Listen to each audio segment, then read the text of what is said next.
comenzar esta mañana precisamente con la continuación de esta serie que se llama Gracia y Verdad, hablando de Jesús, viendo el Evangelio de Juan. Y para que quede grabado, para que quede en esto, quiero dar muchas gracias por el libro, por el libro que sacamos, por Jesús para gente rota, un libro pequeñito, pero muy práctico, pero no por eso menos profundo. Y la verdad que le quiero dar gracias a la iglesia por orar, por estar ahí expectante también con eso, a la gente de Kairos, que lo publicó, que trabajó con nosotros, a Elisa, a su presidente, y también a Lina, que fue la que hizo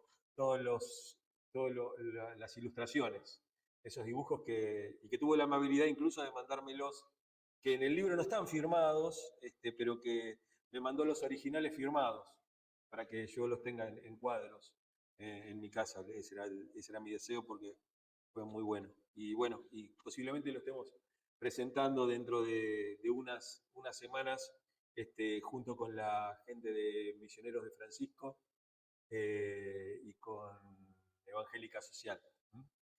Eh, pero volviendo a la palabra de Dios, a la prédica de este domingo, que tiene que ver con esto, con ver al Padre y vivir como el Hijo. Uno a veces hace al revés. Uno quiere ver al Hijo y vivir como el Padre, ¿no? Nos gusta mirar lo que hace Jesús, pero nos gusta vivir como dioses. Nos gusta, y no es que Jesús no sea Dios, sino que la forma en la que Él se hace siervo y la que Él nos llama a imitarlos es esa fase, es la fase de Jesús caminando entre nosotros, abrazando, dando amor, dando cariño. Y por eso, digo, uno a veces trata de hacer lo contrario, ¿no? Trata de simplemente mirar a Jesús como una imagen. Nos llenamos la boca de Jesús, nos llenamos la boca de Él, pero no vivimos como Él. O sea, no hay un reflejo, hay una dicotomía en la vida del creyente entre lo que ve, entre lo que cree, entre lo que lee en la palabra de Dios y lo que hace. Y precisamente por eso quería que hoy nos detengamos en estos versículos del 19 al 30, como a modo de introducción de este 19-30. Y durante las próximas semanas lo vamos a ver más en profundidad, lo vamos a ver en 3 sermones. Juan capítulo 5, versículo 19 al 30. El tema de hoy va a ser la autoridad de Jesús para dar vida y para juzgar. Versículo 19 en adelante. Entonces Jesús afirmó: les aseguro que el Hijo no puede hacer nada por su propia cuenta, sino solamente lo que ve que su Padre hace, porque cualquier cosa que hace el Padre, la hace también el Hijo. Pues el Padre ama al Hijo y le muestra todo lo que hace. Sí, y aún cosas más grandes que esta le mostrará y los dejará a ustedes asombrados. Porque así como el Padre resucita a los muertos y les da vida, así también el Hijo da vida a quienes Él le place. Además, el Padre no juzga a nadie, sino que todo juicio lo ha delegado en el Hijo, para que todos honren al Hijo como lo honran a Él. El que se niega a honrar al Hijo, no honra al Padre que lo envió. Les aseguro que el que oye mi palabra y cree al que me envió tiene vida eterna y no será juzgado, sino que ha pasado de la muerte a la vida. Les aseguro que ya viene la hora y ha llegado ya en la que los muertos oirán la voz del Hijo de Dios y los que la oigan vivirán. Porque así como el Padre tiene vida en sí mismo, así también ha concedido al Hijo el tener vida en sí mismo. Y le ha dado autoridad para juzgar, puesto que es el Hijo del Hombre. No se asombren de esto, porque viene la hora en que todos los que están en los sepulcros oirán su voz y saldrán de allí. Los que han hecho el bien resucitarán para tener vida, pero los que han practicado el mal resucitarán para ser juzgados. Yo no puedo hacer nada por mi propia cuenta. Juzgo solo según lo que oigo y mi juicio es justo, pues no busco hacer mi propia voluntad, sino cumplir la voluntad del que me envió. Es un pasaje bastante largo, es un pasaje muy profundo, tiene muchas partes, por eso hoy quería hacerlo a modo de introducción y ver los 3 puntos que vamos a ver en las otras semanas, pero en las próximas semanas lo vamos a desarrollar un poco más en profundidad. Y recordemos de qué estamos hablando, ¿no? Jesús había sanado a un paralítico que hacía 38 años, que estaba en el estanque de Betesda, y lo hace un día sábado. Jesús no se defiende desde la lógica humana, tampoco, ¿no? Lo acusan de haber sanado el sábado y él no habla con lógica humana. Él lo que dice es: mi padre trabaja y yo trabajo. Por eso él revela su identidad como hijo de Dios y la unidad que él tiene con el Padre. Mi padre trabaja y yo trabajo. Y estos versículos que leímos ahora nos llaman a ver también que Jesús no actuó porque él quería hacer eso. No actúa por iniciativa propia Jesús. Jesús actúa por iniciativa de alguna forma de expresar el corazón del Padre. Lo que el Padre quiere hacer, eso es lo que Jesús hace. Y hoy por eso como creyentes tenemos que, no solamente recibimos la vida que Él nos da, sino que también somos llamados a reflejar esa conexión que tenemos con el Padre, con el Hijo y con el Espíritu. Eso nos tiene que llamar precisamente a la obediencia, como recién cantábamos, y a ese testimonio. Y lo vamos a ver en 3 partes. Primero, Jesús revela el corazón del Padre en cada acción. Lo segundo es, el juicio no es condenación automática, sino es una respuesta a la luz recibida. Y la vida eterna comienza cuando creemos, no cuando morimos. Y vamos a la primera parte de esto, que son los versículos 19 y 21. Jesús revela el corazón del Padre en cada acción. No hay rivalidad entre el Padre y el Hijo, sino que hay una unidad en la misión que Dios le encomendó a Jesús y que nos encomienda a nosotros. En el 19, la primera parte del versículo 19, él dice: el Hijo no puede hacer nada por su cuenta, sino solo lo que ve hacer al Padre. Jesús no actúa por competencia ni en independencia del Padre. ¿Qué es lo que se está viendo? En razón de esto de la iglesia de Chaco y de eso, empezaron a aparecer un montón de videos y de videos viejos, ¿no? De grandes evangelistas, de grandes pastores, todos con la misma historia, ¿no? Yo no quería hacer esto, de repente empecé a hacer una iglesia grande y yo recién me convertí, si uno toca vaca sagrada, Gigi Ávila, hacía una semana que se había convertido y ya andaba predicando por todos lados, ¿no? Y nunca lo escuchamos predicar una sola prédica bíblica. No hay una sola prédica bíblica. Son todos testimonios, sueños, pareceres. No hay nada que se relacione con el Padre. No hay nada que se relacione con la palabra. Y así escuchamos a muchos otros pastores. Yo escuchaba el otro día también, porque aparecen ahora, empezaron a aparecer a raíz de todo esto, a raíz de que que la gente del mundo, pues nosotros somos de Marte, sino la gente del mundo, la gente del ambiente secular, se podría decir, descubrió que hay un tipo que se llama Guillermo Maldonado, que es de Honduras, que tiene una iglesia, y ahora se dio cuenta que aparece al lado de presidentes, de un montón de personas, tiene una iglesia, una recontra mega iglesia y todo. Entonces, como que eso empezó a resonar en la vida diaria de las personas y empezaron a salir todos estos videos de que, bueno, también, ¿no? Así como, no, yo hice este estadio porque puse 100.000 pesos en el banco y aparecieron $100.000, ¿no? Que tienen un problema contable grande, la FIP ahora se les fue encima y están, ya me parece que en las últimas noticias, así, los últimos reportajes ya no eran $100.000 ni $95.000, sino que aproximadamente eran 9.500 ahora. Ya van bajando, ¿no? Van bajando, sí. Entonces digo, apareció eso y apareció Freyson hablando también de cómo él había tenido. Buscaron videos viejos, ¿no? O sea, esto no es de ahora, esto no es ninguna novedad. Esto salió porque fue el presidente a ese lugar, pero esto es algo. Y cuando vemos que Jesús no tiene una rivalidad con el Padre, que tiene una unidad en la misión, y que Él no hace lo que quiere, y que Él no es independiente del Padre, que Él es totalmente dependiente, vemos cómo estamos alejados de esa imagen de Jesús. Se dan cuenta que a veces miramos a Jesús y queremos imitar al Padre. Imitamos al Padre, hacemos lo que queremos, hacemos lo que queremos. Eso es lo que cada día estamos viendo. Nuestra obediencia también tiene que reflejar esa armonía con la voluntad de Dios. La obediencia no es solamente hacer, y yo digo, miren lo que hice. La pregunta es, ¿lo hiciste dentro de la voluntad del Padre? ¿O lo hiciste porque se te cantó hacerlo? Y él, lo que dice Jesús es, lo que yo hago, lo veo primero en el corazón del Padre.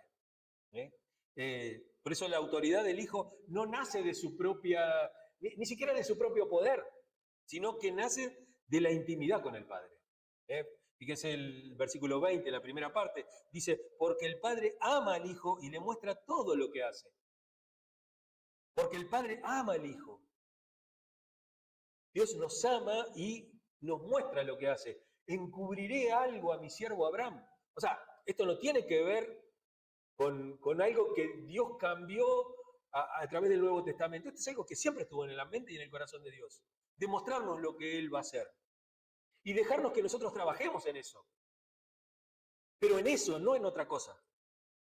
¿No? Vemos a lo largo de todo el Antiguo Testamento cómo muchas veces Dios está haciendo algo y la gente está haciendo una cosa totalmente distinta. El pueblo de Dios está haciendo una cosa totalmente distinta. Dios le dice, quédense quietos, si ellos salen a la guerra. Dios dice, déjame que yo te voy a engrandecer como nación, y ellos van y buscan alianzas con otros para crecer como nación. Y quieren actuar ¿qué es el pecado original? El pecado original es, Dios me dijo que haga esto, pero yo quiero hacer otra cosa, yo lo quiero hacer de otra manera. ¿Cuál es la tentación de la serpiente?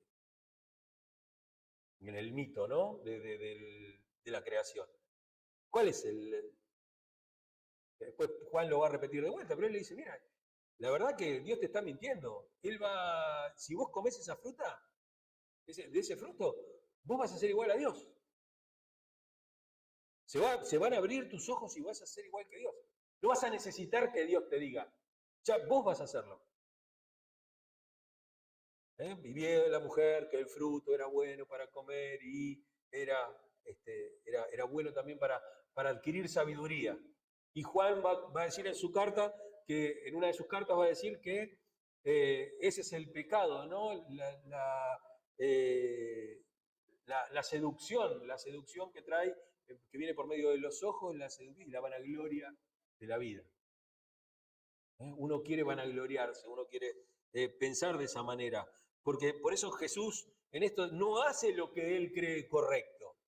Él hace lo que ya ha visto que el Padre hace, que lo hace en comunión con Dios. La autoridad espiritual se fundamenta en la intimidad con el Padre, no en los títulos. No importa si sos apóstol, profeta, cuarta persona de la Trinidad, lo que vos creas que seas. Porque encima esa misma iglesia que se pone cada vez más títulos y más cosas y pone más cosas, son los mismos que después se enojan porque dicen, bueno, pero yo me percibo otra cosa. Está bien, estamos en a veces en la pavada de que, bueno, que ya hay gente que se percibe, no sé, departamento de 3 ambientes, pero también en la iglesia evangélica, eso no es de ahora. No es ahora por esto de la identidad, de las percepciones y todo eso.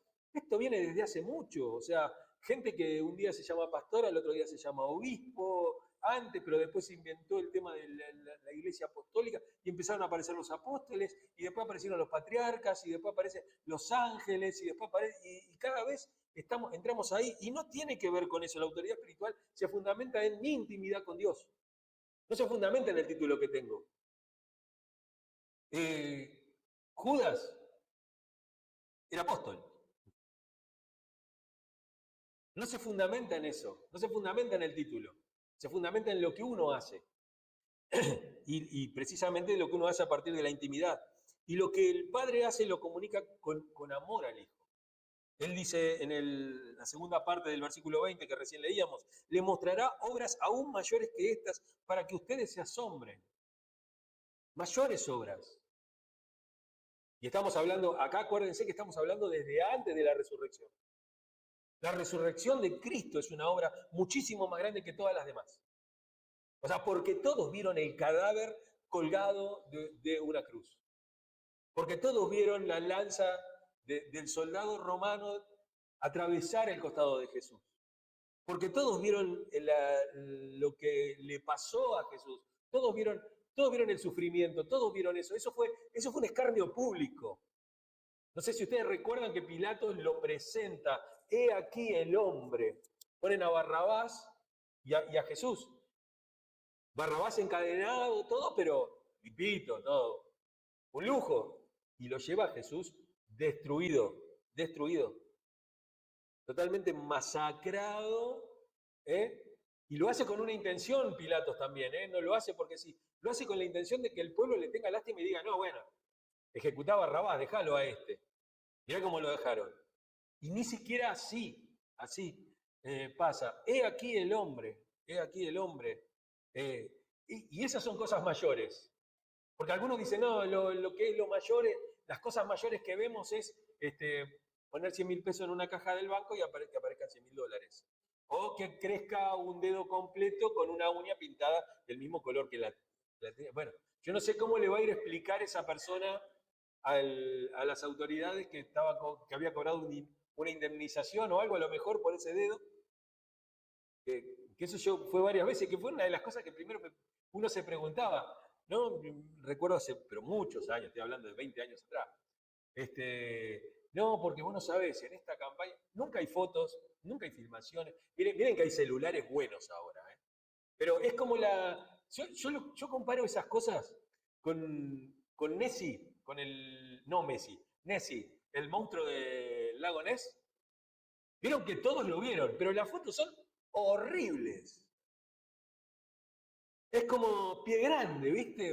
Las fotos que vemos son horribles. Yo no sé, hay cámaras que te sacan la foto de un piojo a 3 cuadras. Y los tipos siempre andan con cada porquería que son, no sé, lo dibujan a mano. Y uno dice, ¿cómo es esto? Si hay milagros pero tan grandes, ¿cómo no hay constancia? Porque si yo voy a la Biblia, yo no estoy negando los milagros, digo que hay milagros, pero que estos no son milagros, que esto es una chantada y que esto es un manejo de masas y que esto es una cosa para asombrar y deslumbrar a las personas. Lo que yo digo es, en la época de Jesús, con las pocas herramientas que había, sin embargo había registro de los milagros de Jesús. Che, este no es el hombre ciego que nosotros siempre veíamos que estaba pidiendo limosna. No, me parece que no es este. Sí, es este. Pero no puede ser porque ese no veía y este ve. Ese tenía los ojos cerrados y este ve. O sea, cuando salió Lázaro de la tumba, estaba frente a toda su familia, frente a todos sus amigos, frente a un montón, a una nube de testigos. Ahí, y él salió de la tumba. Abran la tumba y sáquenlo. No, nosotros escuchamos que allá en África van a los velorios y resucitan muertos y qué sé yo. Nunca hay una sola foto, una sola filmación. Y esto no me hace incrédulo. ¿Qué más quisiera yo que realmente pase eso y que haya un registro y que la gente vea el poder de Dios y que lo pueda ver? Y no que tenga que salir un tipo a hablar por la televisión y decir, no, porque la verdad que es muy difícil de contarlo. Sí, claro que es difícil de contarlo, porque no es difícil de creer. Y sobre todo porque las mentiras a veces son difíciles de creer. Pero vemos acá cómo el Padre comunica, le mostrará obras aún mayores que estas. Y es la resurrección de Cristo. Y es su segunda venida, y es la venida del Espíritu Santo. Y son tantas cosas que nos pasan todos los días que son mayores todavía que esas.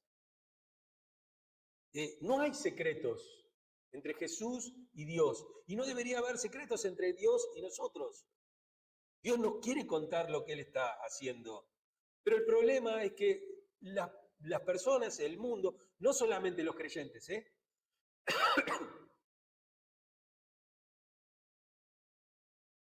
no es solamente un problema de los creyentes, la voz de Dios está llamando a un mundo que está quebrado, a un mundo que está roto. Lo está llamando y el mundo está mirando para otro lado y está cerrando sus oídos porque quiere hacer otra cosa. Quiere lograrlo de otra manera. Y nuestra vida cristiana debería ser más madura. Y es madura cuando entendemos que Dios no nos oculta la voluntad, sino que la comparte en amor. Dice Michael Reeves en Develando la Trinidad,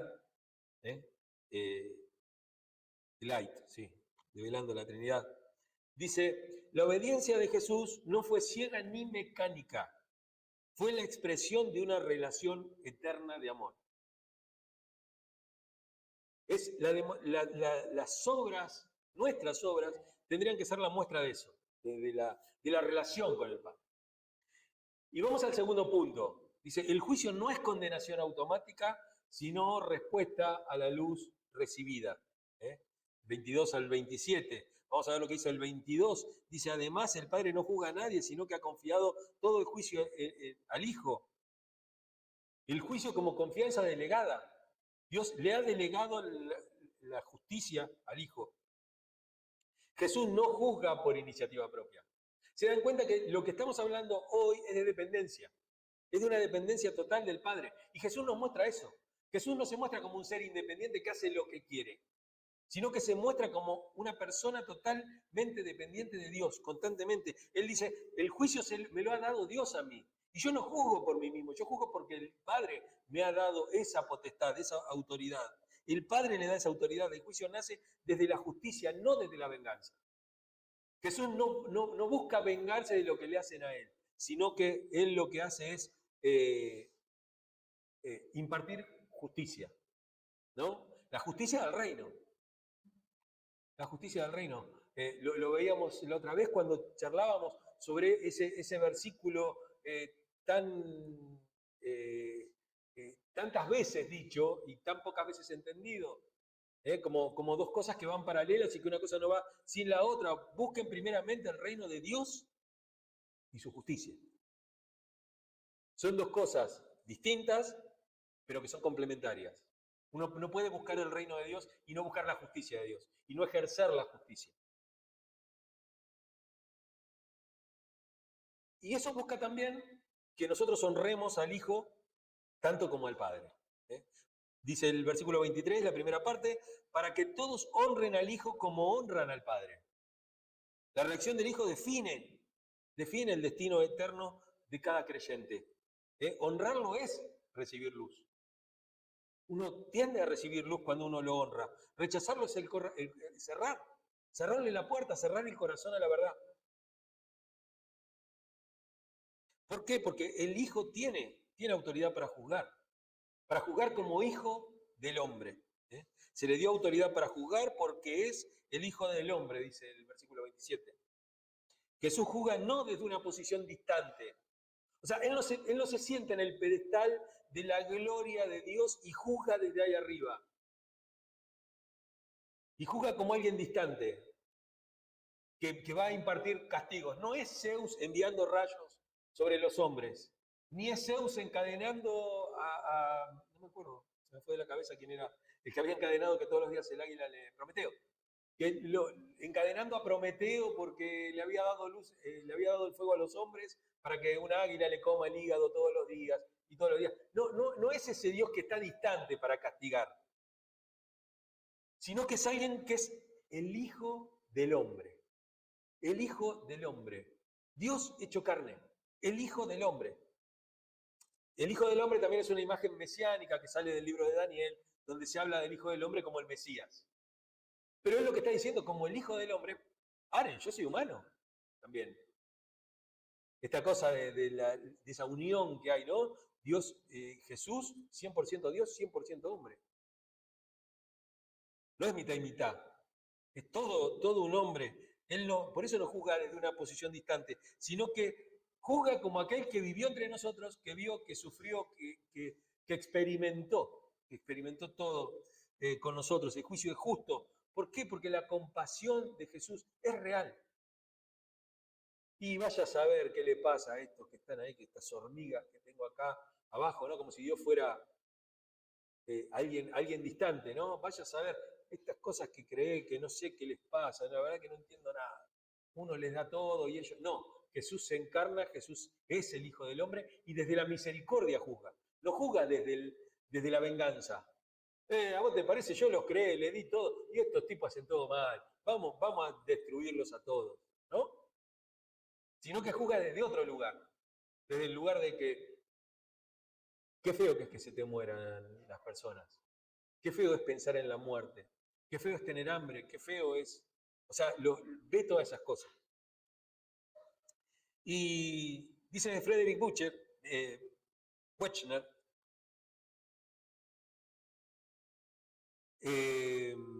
Los secretos de la oscuridad, el juicio de Cristo no es la amenaza de una espada, sino la confirmación de lo que ya está en nuestros corazones. Dios confirma lo que ya está en nuestros corazones. Ya han sido juzgados, dice Jesús. El que no cree ya ha sido juzgado. A los que creen se les da vida eterna, pero el que no cree ya ha sido juzgado. Porque no cree, porque ha cerrado su corazón a la luz. Y la última cosa, la vida eterna comienza cuando creemos, no cuando morimos. La fe cambia el destino, cambia nuestro destino. La fe realmente dice, versículo 24, el que oye mi palabra y cree tiene vida eterna y no será juzgado. No será juzgado. La vida eterna no es una promesa futura, es una realidad que se activa por la fe hoy. Hoy estamos resucitados por la fe. Esta vida muerta, esta vida que no tenía sentido, esta vida que carecía de todo valor, hoy tiene valor. ¿Por qué? Porque por medio de la fe hemos recibido vida eterna. No se recibe con la muerte, se recibe con la vida, se recibe con creer, con una fe activa, que es lo que venimos hablando a lo largo de todo, tener una fe activa, no una fe muerta. Porque oír la voz de Jesús que nos está llamando a la vida, que nos está diciendo, ¿no? Dice, fíjense, acá hay algo que es muy parecido a lo que tiene el mismo armado de palabras que a la mujer samaritana, ¿no? Dice, viene la hora, ahora es, en este momento, cuando los muertos oirán la voz del Hijo de Dios. Y uno piensa en el futuro de esto y piensa en la resurrección. Y de hecho la iglesia lo enseña así muchas veces. Lo enseña como que esto es, pero esto es profético, esto es para, como si nada fuera, como si parte de la Biblia no fuera profética, todo es profético en parte de la Biblia. Pero digo, acá cuando dice, cuando los muertos oirán la voz del Hijo de Dios. Y es ahora, en este momento, que se escucha la voz de Dios. Durante este sermón se está escuchando la voz de Dios. Las personas que escuchan esto y creen, resucitan. Empiezan a vivir una vida distinta. Hay un clip. Charly García decía, cada cual tiene un clip en el bocho. Pero hay un clic en el... Cuando... Me fascina esto, cuando los muertos oirán la voz del Hijo de Dios, porque uno piensa, y sí, claro, cuando Jesús venga, no sabes qué lindo, van a salir la gente de las tumbas y todo, y Walking Dick parece, ¿viste? La cosa. Y uno piensa en eso, pero no se da cuenta de lo profundo que es que Dios en el mismo momento en el que vos escuchás y que tu fe se activa, automáticamente tenés vida eterna. La autoridad se manifiesta por medio de la palabra viva de Jesús. Y nos da esa resurrección según la respuesta interior, según lo que nosotros creemos, según lo que nosotros... Es algo que pasa en el interior. Acuérdense de esto, acuérdense que Dios no va a juzgar, o Jesús no va a juzgar precisamente, todo juicio le he dejado al Hijo, no, va a juzgar según la intención del corazón. No son las obras, es la intención con la cual uno hace esas obras. Las obras hay que hacerlas, pero hay que hacerlas con una intención genuina del corazón. Dice el versículo 29, los que hicieron el bien resucitarán para vivir y los que hicieron el mal resucitarán para ser juzgados. Y acá sí está hablando de la próxima resurrección. Hay como dos partes, acá en el 25 es una resurrección y esta es la segunda resurrección, ¿no? Todos los que hicieron el bien resucitarán y los que hicieron el mal resucitarán para ser juzgados. La vida eterna tiene fruto en las obras. La fe que transforma hoy, que hoy es activa, la fe que es activa, se va a reflejar en la eternidad futura, en la eternidad de mañana. Pero hoy ya estamos viviendo la eternidad. Y hoy tenemos tiempo para hacer obras. Y dice Henry Nouwen, la vida eterna comienza en el momento en que dejamos de vivir para nosotros y empezamos a vivir en Cristo. En Cristo. Es una posición. No es un sentimiento, es una posición. Yo estoy en Cristo. Estoy en Cristo. ¿Y qué nos pasa a nosotros con la palabra? ¿Qué nos pasa a nosotros con este desafío que nos da Jesús? Y nos preguntamos, ¿vivimos como si Jesús tuviera autoridad sobre nuestra vida diaria? ¿O simplemente para nosotros la obediencia es una carga? ¿O es una respuesta al amor que vemos de Dios hacia Jesús, de Dios hacia nosotros, de Jesús hacia nosotros, del Espíritu hacia nosotros? Si es una respuesta a eso. ¿Y cómo afecta nuestra vida y nuestra visión del juicio, nuestra forma de vivir y de testificar? El juicio no es el castigo que esperamos, es una luz que nos invita a vivir en verdad y en esperanza. ¿Estamos esperando el juicio de Dios, que Dios nos castigue por lo que no hacemos, o estamos seguros en Cristo? Y como iglesia, como individuos, como creyentes, ¿somos el reflejo del Padre como Jesús fue el reflejo del Padre? Jesús revela al Padre en cada acción que hace, en cada cosa que hace, Él revela a Jesús. Y hoy somos llamados a revelar precisamente eso, el corazón del Padre, el corazón del Padre. No tenemos nada que demostrar, no hay nada, no hay nada para mostrar, no hay para mostrar, mirá lo que yo hago, mirá lo que yo hice, mirá lo que construí, mirá lo que... No está diciendo eso, está diciendo qué amor tenés, qué misericordia tenés. ¿Qué misericordia tenés? Y dice Tozer, en la búsqueda de Dios, el cristiano no vive esperando morir, vive esperando ver la vida de Dios multiplicada en él. ¿Y qué habla eso sino de fruto? De fruto, de ver frutos, no solamente en personas, sino en hechos míos, en decir, che, mirá cómo yo antes actuaba de otra manera distinta y ahora actúo de esta manera. ¡Wow! Esto es, como dice acá Tozer, ¿no? Es ver la vida de Dios multiplicada en nosotros. Yo antes actuaría de otra manera, antes me ponía mal por esto, antes... Por eso necesitamos esto, necesitamos comprender estas tres cosas, ¿no? Lo del tema de cómo Jesús revela el corazón del Padre, cómo el juicio no es una condenación, sino que es una respuesta, es una luz que se recibe, y también es como la vida eterna comienza cuando creemos.